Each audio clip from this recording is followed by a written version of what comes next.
우리 같이 말씀 보도록 하겠습니다. 하나님의 말씀 사무엘상 15장 24절부터 31절까지 말씀입니다. 사무엘상 15장 24절에서 31절까지 말씀을 함께 교독하도록 하겠습니다. 구약성경 433면 사무엘상 15장 24절부터 31절까지 말씀을 함께 교독합니다. 사울이 사무엘에게 이르되 내가 범죄하였나이다. 내가 여호와의 명령과 당신의 말씀을 어긴 것은 내가 백성을 두려워하여 그들의 말을 청종하였음이니이다.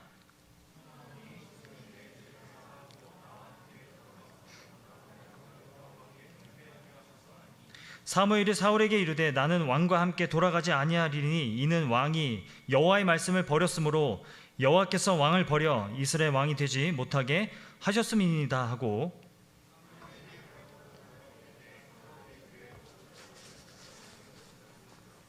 사무엘이 그에게 이르되 여호와께서 오늘 이스라엘 나라를 왕에게서 떼어 왕보다 나은 왕의 이웃에게 주셨나이다.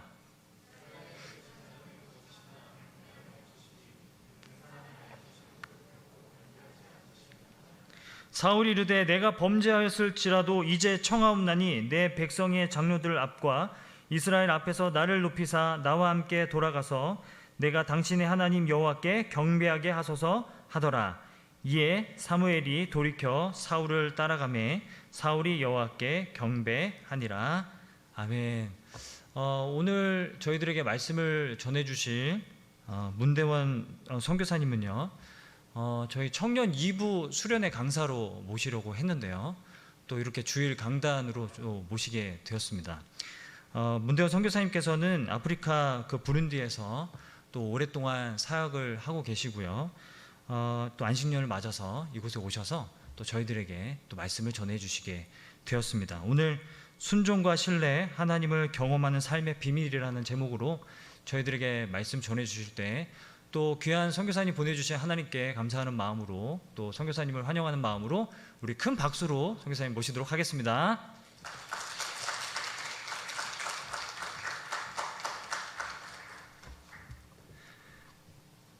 할렐루야. 이렇게 주 안에서 만나 뵙게 되어서 반갑습니다. 저는 아프리카 부룬디에서 사역하고 있는 문대원 선교사입니다. 부룬디에 있는 현지 국제대학교에서 학생들을 가르치는 사역을 섬기고 있습니다.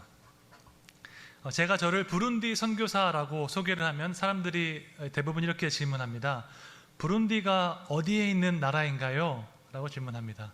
저는 이 질문을 받을 때마다 130년 전에 우리나라에 오셨던 그 미국 선교사님들을 떠올립니다.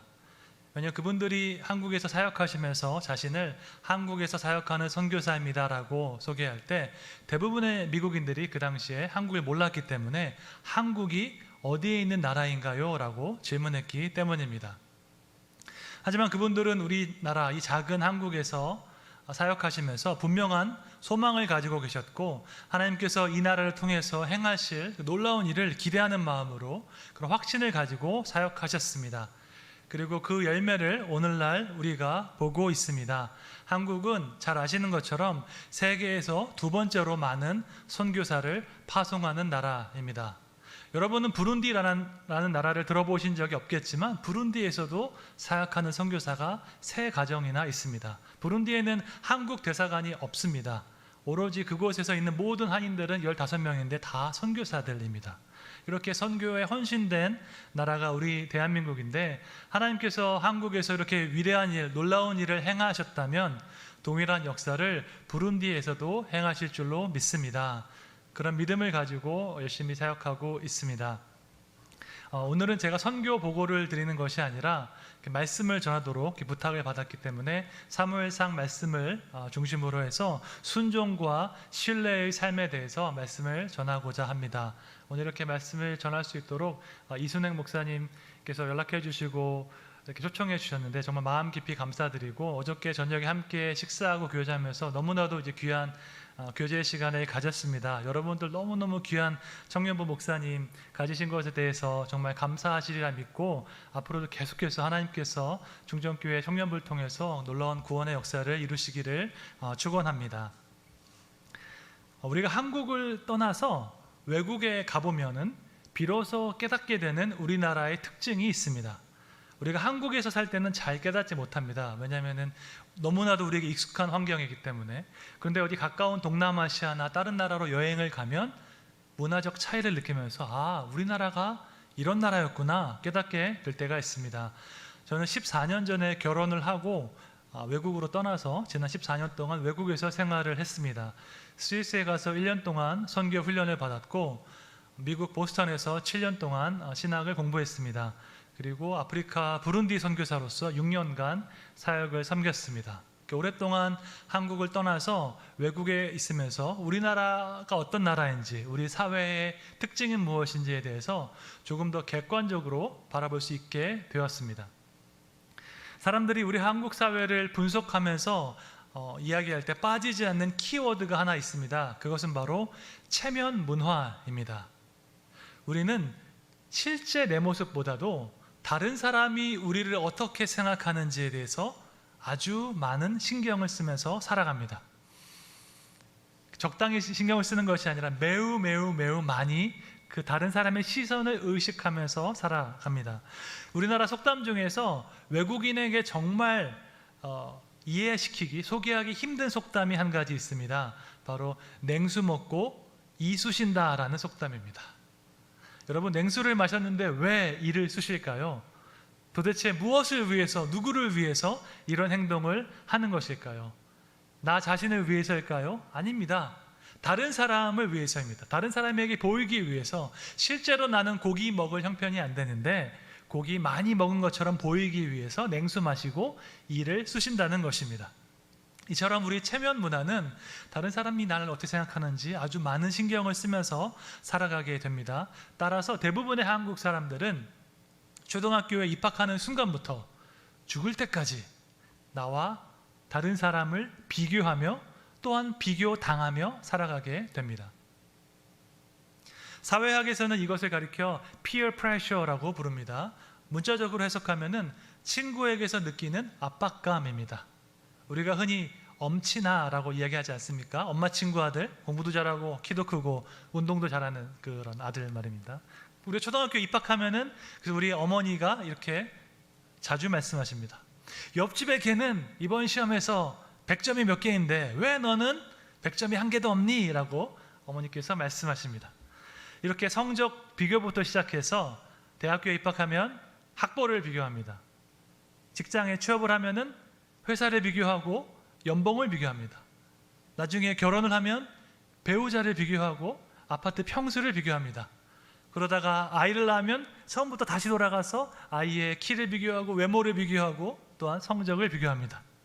이렇게 우리는 어렸을 때부터 죽는 그 순간까지 끊임없이 비교하며 살아갑니다. 그런데 한 가지 신기한 점은 우리가 하는 이 비교는 다 눈에 보이는 것을 기준으로 하고 있다는 것입니다. 어느 누구도 성품 비교, 신앙 비교 같은 것 하지 않습니다. 한국 사회에서 성품을 칭찬하는 것은 딱히 칭찬할 것이 없을 때 칭찬하는 것이 아닌가 생각합니다. 예를 들어서 저 친구 학벌도 별로고 직장도 별로인데 성품은 참 좋아, 이런 말을 한다면 이것이 칭찬일까요? 칭찬이 아닐까요? 이렇게 철저하게 눈에 보이는 것을 기준으로 살아가는 한국 사회에서 여러분은 이 시대의 흐름을 거스를 자신이 있으십니까? 우리가 교회 문 밖으로 나아가서 예배를 마치고 교회 문 밖으로 나가면 신앙과 현실의 괴리감을 느끼며 살아갈 텐데, 또한 하나님 나라와 자본주의 사회의 괴리감을 느끼며 살아갈 텐데, 여러분은 그 순간에도 신앙적 양심을 놓치지 않고 살아갈 용기가 있으십니까? 어려운 질문입니다. 눈에 보이는 것으로 끊임없이 비교하면서 살아가는 한국 사회에서 때로는 우리는 우리의 성공을 위해서 하나님을 이용하려고 할 때가 있습니다. 입시를 위해서, 취업을 위해서, 결혼을 위해서 기도하면서 우리는 하나님의 뜻을 구하기보다는 눈에 보이는 성공을 위해서 하나님을 이용하려고 할 때가 있는 것입니다. 교회 봉사를 통해서, 때로는 헌금을 통해서, 아니면 금식 기도를 통해서라도 내가 이런 행동을 하면 하나님께서 나에게 축복을 주실 거야 라고 믿을 때가 있습니다. 그래서 때로는 우리의 신앙생활이 신앙과 미신의 사이, 그 경계를 오갈 때가 있습니다. 세속 종교학에서 미신과 종교를 구분하는 기준이 있습니다. 미신과 종교를, 그 차이점을 한 가지 단어로 명확하게 말하자면 바로 조종입니다. 영어로는 manipulation이라고 하는데요, 내면의 변화 없이, 내 속사람의 변화 없이 그저 내가 원하는 것을 얻기 위해서 어떤 의식을 한다, 그것은 신을 조종하는 것입니다. 그렇기 때문에 이것은 종교가 아니라 미신이라고 학자들이 부릅니다. 예를 들어서 몸이 아픈데 그때 부적을 만들어서 내 옷에 붙이고 다니면 내가 나을 거라는 믿음 같은 거 말입니다. 아무런 변화가 없죠. 내면의 변화 없이 그저 이 의식을 해서 내가 원하는 것을 얻는 것을 가리켜 사람들은 미신이라고 부릅니다. 이에 반해서 종교의 시작은 나보다 더 큰 절대자가 존재하고 그 절대자의 뜻에 순종하는 것에 있습니다. 그 절대자의 뜻에 순종해서 나의 내면을 변화시키는 것을 종교의 핵심이라고 말합니다. 하물며 세속 종교학자들도 이렇게 미신과 종교를 구분하고 있는데, 때로 어떤 크리스천들은 미신적으로 신앙생활을 할 때가 있습니다.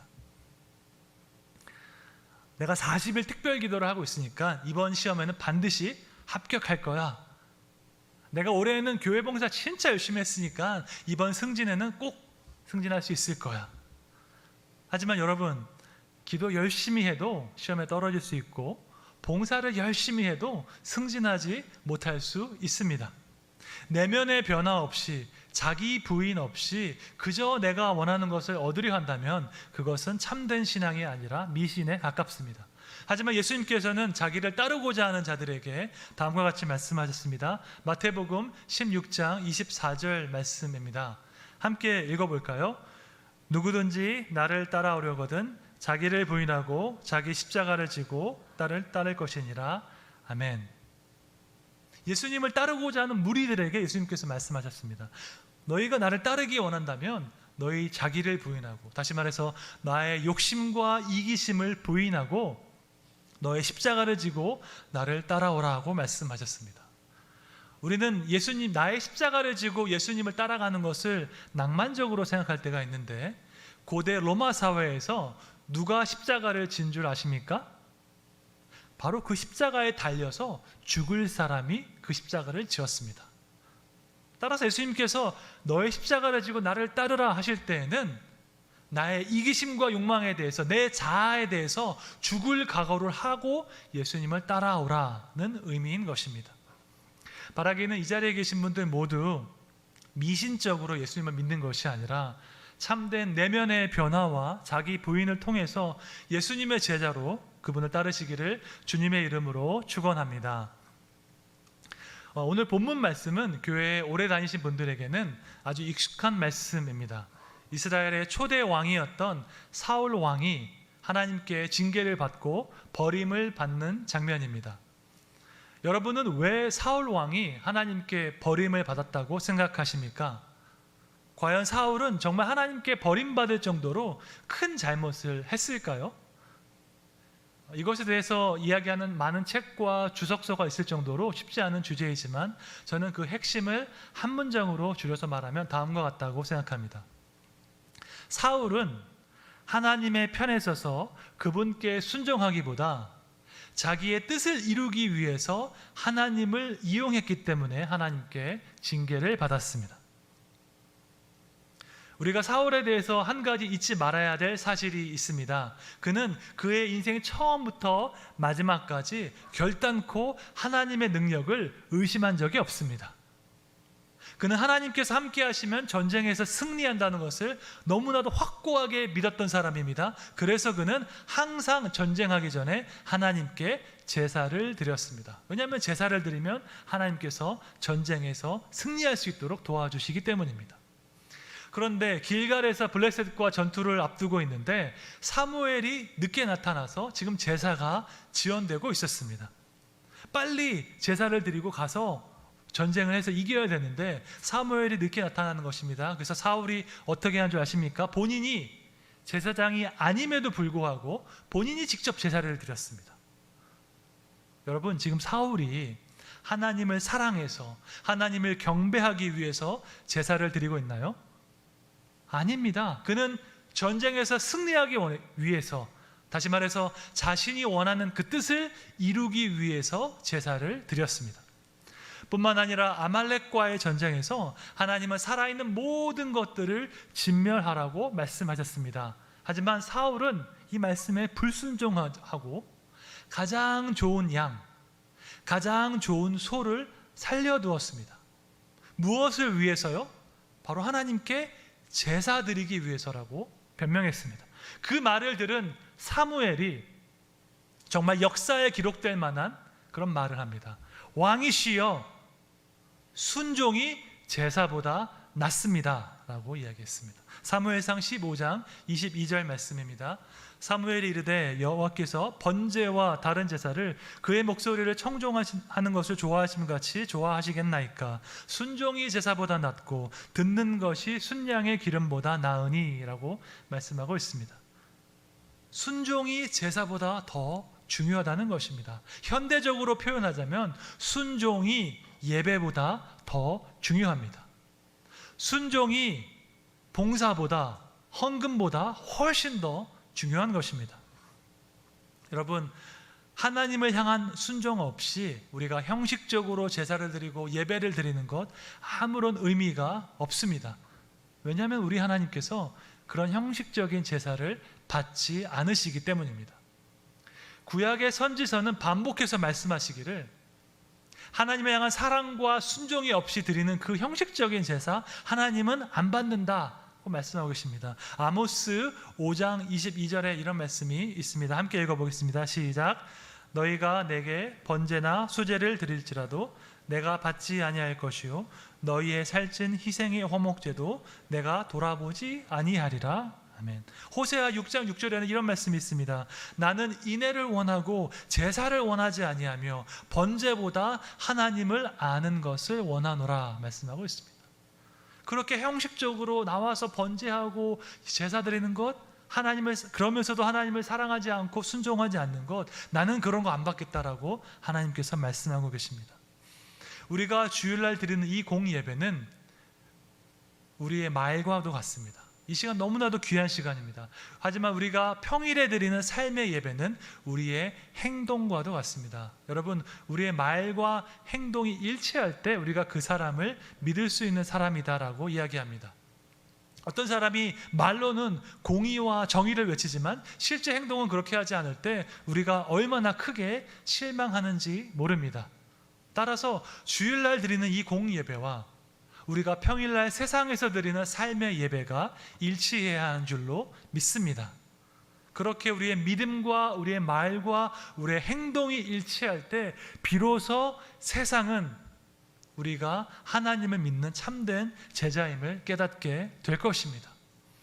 우리가 기독교가 사회에서 여러 가지 지탄을 받고 공격을 받고 있을 때 세상 사람들이 다른 것 가지고 뭐라고 하지 않습니다. 왜 너희가 말하는 대로 행동하지 않느냐? 왜 너희가 믿는 대로 살아가지 못하느냐라고 이야기하고 있습니다. 따라서 우리의 삶, 개개인의 삶이, 평일의 삶이 하나님께 드려지는 거룩한 산 제사가 될 때 이 세상 사람들 역시 우리가 믿는 그 신앙의 본질을 알게 될 줄로 믿습니다. 또한 사무엘은 하나님을 거역하는 사울의 죄에 대해서도 책망하고 있습니다. 본문 사무엘상 15장 23절에 이런 말씀이 있습니다. 거역하는 것은 점치는 죄와 같고 완고한 것은 사신 우상에게 절하는 죄와 같음이라고 말씀하고 있습니다. 요즘 같은 21세기에 누가 점을 칩니까? 누가 우상에게 가서 절을 합니까? 하지만 사무엘이 이르기를 하나님 말씀에 거역하는 것이 점치는 죄와 같고 하나님 말씀에 완고하게 불순종하며 내 마음대로 사는 것이 우상에게 절하는 것과 같다고 이야기하고 있습니다. 오늘날 우리가 짓는 모든 죄의 뿌리에는 바로 내가 원하는 것을 얻기 위해서 하나님께 불순종하는 것에 있습니다. 아담의 원죄로 인해서 모든 인간의 DNA에는 뿌리 깊게 박혀 있는 그 원죄가 있는데 바로 하나님께 불순종하는 것입니다. 우리 중 어느 누구도 다른 사람들의 말에 순종하고 싶어 하지 않습니다. 우리가 부모가 되어서 자녀를 키우다 보면 너무너무 사랑스럽습니다. 우리 자녀들 너무너무 예쁜데 그 아이들이 커서 자의식이 생기고 7살, 8살이 되면 부모님 말씀에 불순종하기 시작합니다. 자기 마음대로 행동하고 싶어 합니다. 그런데 신기한 점은 부모는 단 한 번도 자녀에게 불순종해라 가르친 적이 없습니다. 저는 한 번도 우리 아이에게 그렇게 가르친 적이 없지만 너무나도 자동적으로 그 안에 있는 DNA 뿌리 박혀 있는 불순종하는 경향이 나타나서 부모의 말에 불순종하게 됩니다. 우리 형제분들 군대에 가서 제일 힘들었던 점이 무엇입니까? 아무런 이유도 없이 목적도 없이 무조건적으로 순종해야 하는 것이, 상관의 말에 순종해야 하는 것이 얼마나 힘든 일인지 모릅니다. 그래서 아무리 월급 200만 원 준다고 해도 다시 군대 가라면 군대 가지 않을 것입니다. 사울의 일생을 통해서 우리는 하나님께 불순종하면서까지 자기가 원하는 것을 이루고자 하는 그런 인생의 전형을 보게 됩니다. 그렇다면 우리는 어떻습니까? 우리는 하나님의 뜻에 순종하고자 기도하며 살고 있습니까? 아니면 내가 원하는 것을 이루기 위해서 하나님을 이용하고자 노력하고 있습니까? 미국의 아브라함 링컨 대통령은 믿음의 사람으로 남북전쟁 당시에 기도를 많이 했다고 합니다. 그가 집무실에서 열심히 기도를 하고 있으니까 그의 참모들이 와서 이렇게 얘기했습니다. 대통령께서 이렇게 열심히 기도하시니까 하나님께서 분명히 이번 전투에서 우리 편이 되어주실 것입니다. 그 말을 들은 링컨이 이렇게 대답했습니다. 하나님이 우리 편에 있는지 묻지 말고 우리가 하나님의 편에 서 있는지 물어봅시다. 우리가 하나님의 편에만 서 있기만 한다면 우리는 반드시 전쟁에서 승리할 것입니다 라고 이야기했습니다. 여러분, 우리는 과연 얼마나 하나님의 편에 서고자 기도하고 있습니까? 다시 말해서 우리는 얼마나 성경에 기록된 하나님의 말씀에 순종하고자 노력하고 있습니까? 돌이켜보면 우리는 하나님께 도와달라는 기도를 참 많이 합니다. 하나님, 이번 취직만 도와주시면 제가 평생 주님을 잘 섬기겠습니다. 하나님, 이번에 우리 결혼만 어떻게 하도록 도와주신다면 우리 가정 평생 주님을 잘 섬기겠습니다 라고 기도합니다. 물론 이런 기도는 아무런 잘못이 없습니다. 아무런 문제가 없는 기도입니다. 하나님께서는 이 기도에 응답해 주심으로 우리를 향한 하나님의 사랑과 하나님의 능력을 나타내 주십니다. 하지만 이런 기도가 중요한 것만큼이나 내가 지금 하나님의 편에 서 있는가? 지금 나의 신앙 상태는 어떠한가? 내가 이루고자 하는 이 목표는 과연 성경에 기록된 하나님의 뜻에 부합하고 있는가 확인해야 될 줄로 믿습니다. 나 자신만을 위해서, 우리 가족만을 위해서 이기적인 그런 동기로 하는 그 기도는 아닌지 솔직하게 돌아봐야 할 줄로 믿습니다. 나중에 사울이 다윗을 시기하게 되어서 그를 죽이고자 할 때 사울은 이것이 하나님의 뜻인지 묻지 않았습니다. 아니, 오히려 사울은 하나님께서 다윗을 기뻐하시고 다윗과 함께 한다는 것을 너무나 잘 알고 있었습니다. 그럼에도 불구하고 사울은 다윗을 제거하려고 했습니다. 왜 그랬을까요? 자기의 뜻, 자기 아들 요나단이 다음 왕이 되게 하는 자기의 뜻을 이루기 위해서였습니다. 자기 뜻을 이루기 위해서 하나님을 이용하는 사람이 다른 사람 제거하는 것은 일도 아닐 것입니다. 하지만 하나님께서는 결코 이것을 간과하지 않으셨고 사울이 가진 모든 것을 다 빼앗으셨습니다. 여러분, 성경이 말씀하는 가장 위험한 죄악이 무엇인 줄 아십니까? 교만입니다. 교만은 하나님과 적이 되는 가장 빠른 방법입니다. 베드로전서 5장 5절은 말씀하기를 하나님은 교만한 자를 대적하시되 겸손한 자들에게는 은혜를 주시느니라 라고 말씀하고 있습니다. 교만은 다른 것이 아니라 내가 원하는 것을 이루기 위해서 하나님을 이용하는 것입니다. 이에 반해 겸손은 겸손한 마음으로 하나님의 뜻을 여쭙고 그분의 뜻에 순종하고자 노력하는 것입니다. 나의 마음을 확인하고 나의 말을 줄이고 내 마음의 깊은 동기를 살피는 것이 겸손의 시작인 줄로 믿습니다. 우리 하나님께서 겸손하시기 때문에 겸손한 사람을 기뻐하시고 그들에게 특별한 은혜를 베푸십니다. 바라기는 이 자리에 계신 모든 청년분들 겸손한 마음으로 하나님 앞에 머무셔서 하나님이 주신 특별한 은혜를 마음껏 누리시기를 주님의 이름으로 축원합니다. 우리가 겸손하게 되는데 한 가지 장애물이 있는데 그것은 다름 아닌 다른 사람의 시선입니다. 서두에서 말씀드린 것 같이 우리가 다른 사람의 너무 큰 신경을 쓰게 되면 겸손해지는데 어려움을 겪습니다. 사울이 스스로 고백하기를 왜 내가 하나님 말씀에 불순종하게 되었는지 이야기하고 있습니다. 사무엘상 15장 24절에서 말씀하기를 내가 여호와의 명령과 당신의 말씀을 어긴 것은 내가 백성을 두려워하여 그들의 말을 청종하였음이니이다 라고 말씀하고 있습니다. 다른 사람의 시선을 너무 의식하고 그들의 반응을 두려워했기 때문에 하나님께 온전히 순종하지 못했다라고 변명하고 있는 것입니다. 뿐만 아니라 사울은 하나님께 버림을 받고 징계를 받는 그 순간에도 오로지 다른 사람은 나를 어떻게 생각하는지 거기에만 신경을 썼습니다. 사무엘상 15장 30절에서 말하기를 내가 범죄하였을지라도 이제 청하옵나니 내 백성의 장로들 앞과 이스라엘 앞에서 나를 높이사라고 구하고 있습니다. 사울은 지금 하나님께 징계를 받고 있는데 그것이 중요한 것이 아니라 백성들 앞에서 내가 높아지는지 내가 낮아지는지 오로지 다른 사람 앞에서의 그 반응과 시선에만 관심을 갖고 있는 것입니다. 우리 모두는 연약한 죄인입니다. 따라서 우리는 실수할 때도 있고 죄를 지을 때도 있습니다.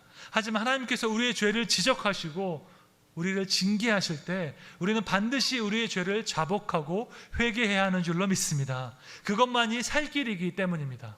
하지만 우리가 다른 사람의 시선을 너무 의식해서 혹은 나의 명예와 나의 체면 때문에 회개하지 않는다면 우리는 하나님과 멀어지게 될 것입니다. 잠언 29장 25절 말씀을 우리가 함께 읽어봤으면 좋겠습니다. 시작. 사람을 두려워하면 올무에 걸리게 되거니와 여호와를 의지하는 자는 안전하리라. 아멘. 다른 사람이 나를 어떻게 생각할지 너무 두려워하면 우리는 올무에 빠져서 하나님의 뜻에 온전히 순종하기 힘듭니다. 하지만 우리가 하나님을 의지할 때, 의뢰할 때 우리는 안전하게 거할 것이라고 성경은 약속하고 있습니다. 따라서 제일 중요한 것은 내가 지금 하나님의 뜻에 서 있는가, 내가 지금 전심으로 하나님께 순종하고자 애쓰고 있는가 확인하는 것인 줄로 믿습니다. 그렇다면 구체적으로 그런 삶이란 어떤 삶일까요? 다윗의 인생을 통해서 우리가 하나님을 경험하는 삶의 특징에 대해서 배울 수 있습니다. 다윗의 인생이 아주 파란만장했지만 그의 인생 전체를 관망했을 때 우리는 두 가지를 배울 수 있습니다. 첫째는 순종이고 둘째는 신뢰입니다. 다윗은 자신의 힘으로 할 수 있는 하나님의 뜻에는 하나님께 순종했고 자신의 힘으로 할 수 없는 하나님의 뜻에는 그분을 신뢰했습니다. 잘 아시는 것처럼 다윗은 어려서부터 양떼를 돌보는 목동의 일을 했습니다. 예나 지금이나 그 목동의 일이 아주 고귀한 일이 아닐 수 있습니다. 하지만 성경은 말하기를 다윗이 그 일을 최선을 다해서 성실하게 했다고 말씀하고 있습니다. 그래서 하나님께서 다윗을 택하실 때 그가 양의 무리 가운데 있을 때에 그의 모습을 보시고 택했다라고 시편 말씀은 말씀하고 있습니다. 우리 하나님은 작은 일에 충성된 자에게 큰 일을 맡기시는 하나님이십니다. 우리는 뭔가 멋진 일, 뭔가 근사해 보이는 일을 하고 싶어 하지만 하나님은 하찮아 보이고 작은 그 일에 충성하는 사람을 눈여겨보십니다. 그리고 그런 사람에게 더 귀한 일, 더 큰 일을 맡기시는 줄로 믿습니다. 제가 미국 보스턴에서 7년 동안 유학하면서 깨달은 중요한 교훈이 한 가지 있습니다. 우리가 인생에서 정말 필요한 자질 중에 하나가 바로 꾸준함과 성실함이라는 사실입니다. 우리가 유학생을 하다 보면은 유학생활 초기에는 영어를 조금 잘하는지 영어를 조금 못하는지가 중요한 요소입니다. 아무래도 영어를 조금 더 잘하면 수업을 이해하고 과제를 하는데 도움이 되기 때문입니다. 하지만 장기적인 관점에서 봤을 때 결국은 의미 있는 학문적인 성취를 이루는 사람은 영어를 잘하는 사람이 아니라 꾸준하고 성실한 사람입니다. 특히 박사과정에서는 아무리 능력이 좋아도 인내와 끈기가 없으면 그 학위를 마칠 수가 없습니다. 그래서 한국 최고의 대학을 나온 사람들 중에서도 학위를 마치지 못한 사람이 많이 있는 것을 제가 보았습니다. 그래서 저희 유학생들끼리 농담 삼아 하는 이야기가 있습니다. 공부는 머리로 하는 것이 아니라 엉덩이로 하는 것이다. 오래 앉아서 끈기 있게 성실하게 하는 사람이 결국 이긴다는 것입니다. 우리 생각에는 머리 좋은 사람, 성실한 사람 중에서 머리 좋은 사람이 훨씬 더 유리할 것 같습니다. 하지만 인생은 100m 단거리 경주가 아니라 마라톤이기 때문에 결국에는 성실한 사람이 이기게 되어 있습니다. 물론 머리 좋고 성실하면 최고이겠지만 결국 어느 분야에서 성과를 내고 열매를 맺는 사람은 성실함과 꾸준한 사람입니다. 20세기 최고의 음악 비평가인 어니스트 뉴만은 이렇게 이야기했습니다. 위대한 작곡가는 영감을 받아서 작곡을 하는 것이 아니라 매일 똑같은 시간에 작곡을 시작하고 나서 영감을 받는다라고 이야기했습니다. 모차르트, 베토벤 같은 그런 탁월한 대가들은 영감을 기다리기 위해서 시간을 낭비하지 않았습니다. 그들은 매일 똑같은 시간에 작업실에 앉아서 작곡을 시작했고 그들의 노력을 하는 가운데 영감을 받아서 위대한 작품을 만들었던 것입니다. 그렇다면 우리의 삶은 어떻습니까? 우리는 오늘 하루, 이번 한 주간 얼마나 최선을 다해서 살아가고 있습니까? 여러분은 여러분이 할 수 있는 하나님의 뜻에 얼마나 순종하며 살고 계십니까? 어린 다윗이 그 양떼 속에서 최선을 다해서 양떼를 돌보았던 것처럼 여러분은 지금 하나님께서 맡기신 그 일에 얼마나 충성하고 계십니까? 바라기는 여러분 모두 하나님께서 맡기신 그 일에 온전히 한결 같은 마음으로 충성하시기를 주님의 이름으로 축원합니다. 또한 다윗은 자신이 할 수 없는 그 일에 대해서는 하나님을 전적으로 신뢰했습니다. 다윗은 사울 왕의 추격을 받아서 쫓겨다닐 때 스스로의 힘으로 할 수 있는 일이 아무것도 없었습니다. 당시 이스라엘이 우리나라의 강원도 크기였는데 사울 왕이 군사 3,000명을 이끌고 다윗을 추격했습니다. 만일 여러분께서 그렇게 10년 동안 쫓기는 생활을 했다고 생각하면 어떻게 반응하시겠습니까? 내 인생 이렇게 쫓겨다니다가 끝나겠구나 하고 좌절하고 절망하지 않겠습니까? 하지만 다윗은 그런 비참한 상황 속에서도 하나님을 끝까지 신뢰했습니다. 하나님께서 그에게 주셨던 약속, 내가 너와 항상 함께할 것이며 내가 너를 이스라엘의 주권자로 삼겠다는 그 약속을 기억하고 붙잡았습니다. 시편에 있는 많은 기도가 다윗이 사울에게 쫓기는 중에 그 고뇌를 토하는 기도로 적혀 있습니다. 고난 가운데 있을 때, 아무 소망이 없을 때, 위로받을 사람이 없을 때 다윗은 하나님만을 바라보며 기도하고 그분을 신뢰하는 고백을 했습니다. 여러분, 인생의 고난은 우리의 시야를 가리는 경향이 있습니다. 우리가 고난에 집중하기 시작할 때, 내가 겪는 어려움을 바라보기 시작할 때 우리는 말 그대로 그 어려움밖에 보이지 않습니다.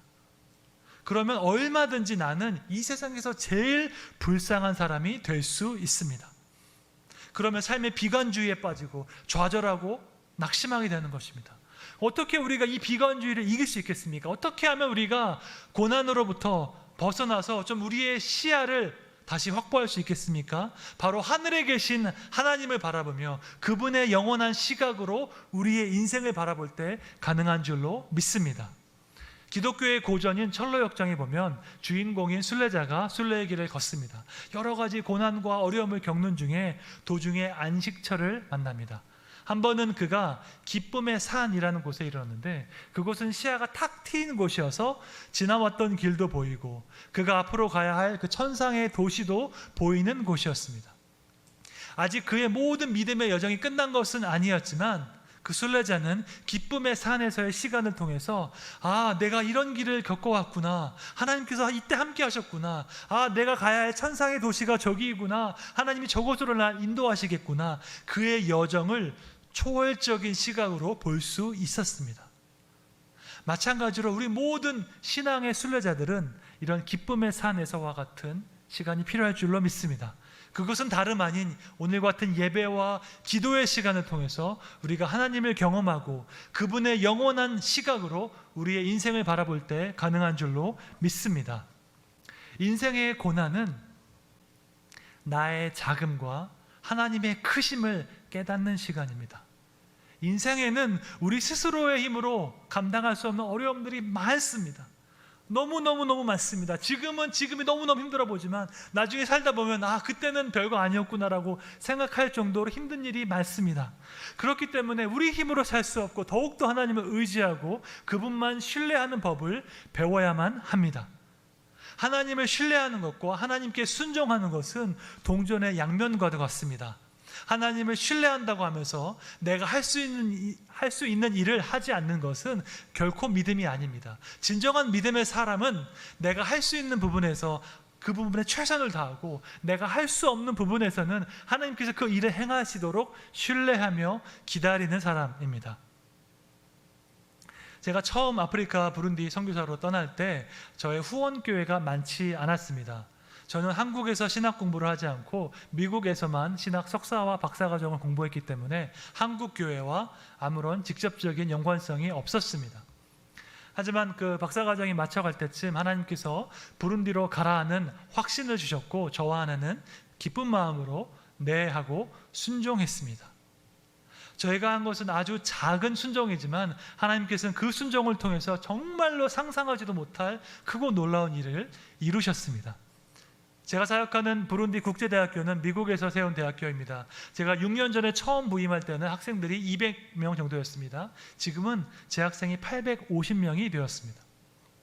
하나님의 은혜와 한국 교회의 후원으로 저는 부룬디에서 교회를 5개 건축할 수 있었습니다. 작은 교회가 아니라 최소 500명, 최대 1000명에 이르는 큰 교회를 5개 건축할 수 있었습니다. 또한 기독교 정신으로 운영되는 초등학교 2개를 건축했습니다. 또한 태양광 시스템으로 자동으로 운영되는 우물을 파서 매일매일 2,000명의 사람들에게 물을 나누고 있습니다. 고아와 과부의 가정에 염소를 나누고 있는데 수많은 후원자들이 동참해 주셔서 염소 1,000마리도 넘게 나누었습니다. 시골 지역에 사는 가난한 임산부 50명과 또한 고아들 300명에게 매주 식량을 제공하고 복음을 전하고 있습니다. 놀랍지 않습니까? 저 한 사람이 6년 전에 단순한 믿음으로 작은 순종으로 하나님께 순종했는데 하나님께서는 상상하지도 못할 이 모든 일들을 전적인 하나님의 은혜로 이루신 줄 믿습니다. 더 놀라운 점은 제가 이런 사역을, 이런 다양한 프로젝트를 할 수 있도록 후원해 주셨던 교회들이 저와 아무런 상관이 없는 교회라는 점입니다. 제 출신 교회도 아니요, 제 모교회도 아니요, 저를 개인적으로 모르는 교회들인데 하나님께서 정말 생각지도 못한 교회로 한 교회 연결하시고 그 다양한 교회를 통해서 이 모든 일을 이루셨습니다. 제가 대구 동신교회의 파송 선교사입니다. 대구 지역에서 가장 큰 교회인데 저는 대구 출신도 아닙니다. 전 서울 사람인데 어떻게 그 교회를 만났을까요? 제가 미국에서 공부할 때 대구 동신교회에서 해외 박사과정 학생들에게 장학금을 주셨습니다. 근데 그 교회에서 제가 장학금을 신청해서 선정되어서 장학금을 받게 된 것을 계기로 해서 제가 그 교회의 파송 선교사가 되었습니다. 인간적인 계획으로 누가 이렇게 계획할 수도 없는 방법으로 하나님께서 인도하신 것입니다. 그래서 저의 모든 신앙적인 지난 15년간의 체험으로 제가 여러분께 자신 있게 말씀드릴 수 있습니다. 예수님은 우리의 작은 순종을 너무나도 기뻐하십니다. 우리가 보기엔 아주 작은 것 같지만 마치 오병이어와 같이 보잘것없지만 우리가 진심을 담아서 예수님을 신뢰하는 마음으로 순종했을 때 주님은 그것을 너무나도 기뻐하시고 그 순종을 통해서 크고 놀라운 역사를 이루시는 줄 믿습니다. 하나님은 우리를 만드셨습니다. 하나님은 우리를 우리보다 더 잘 아십니다. 그리고 우리와 항상 함께 하시겠다고 약속하셨습니다. 그러므로 우리가 할 수 있는 가장 최선의 선택은 그 하나님을 믿고 신뢰하고 따르는 것입니다. 여러분, 아무리 좋은 대학교 나와서 유학 갔다 와서 좋은 직장 들어가도 누구나 예외 없이 실패를 경험하게 되어 있습니다. 인생에서 실패를 경험하지 않은 사람 아무도 없습니다. 따라서 청년으로서 지금 중요한 것은 내가 실패하지 않는 것이 아니라 내가 넘어졌을 때, 내가 실패했을 때 어떻게 다시 일어날 것인가에 대한 문제입니다. 여러분의 마음을 강하고 담대하게 해야 하는데 이것이 가능한 방법은 단 한 가지, 나를 지으시고 나를 창조하시고 나와 함께 하시고 내 인생을 주관하시는 하나님을 바라볼 때 가능한 줄로 믿습니다. 여러분, 나이 지긋하신 어르신들께 여쭤보면 이런 말씀하십니다. 결단코 인생이 내 마음대로 되지 않는다. 하루라도 빨리 이것을 깨달아라 조언하십니다. 우리가 젊었을 때는 뭐든지 할 수 있을 것 같지만 인생을 살아보니 내 마음대로 잘 안 된다는 것입니다. 따라서 헛된 교만, 헛된 자신감 모두 다 내려놓으시고 하나님만 신뢰하십시오. 하나님께서 막힌 문을 여시고 하나님께서 필요한 사람을 만나게 하시기를 기도하시고 하나님께서 친히 우리의 인생을 주관하시기를 기도하시기를 축원합니다. 오직 하나님의 뜻과 방법대로 이룬 성공만이 참된 행복을 우리에게 줍니다. 왜냐하면 우리의 힘과 우리의 방법으로 이룬 그 성공은 우리를 교만하게 하고 우리가 교만해지면 하나님과 멀어지기 때문에 참된 행복을 경험할 수 없기 때문입니다. 말씀을 정리하겠습니다.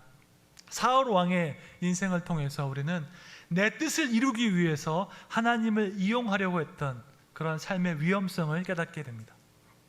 우리는 그렇게 살면 안 되고 다윗과 같이 내가 할 수 있는 부분에서 하나님께 순종하고 내가 할 수 없는 부분에서는 하나님을 신뢰함으로 하나님의 뜻과 방법대로 참된 행복을 경험하시기를 주님의 이름으로 축원합니다. 그렇게 경험한 우리의 행복과 하나님의 은혜를 우리 주변에 풍성하게 나누며 사는 복된 인생 되시기를 주님의 이름으로 축원합니다.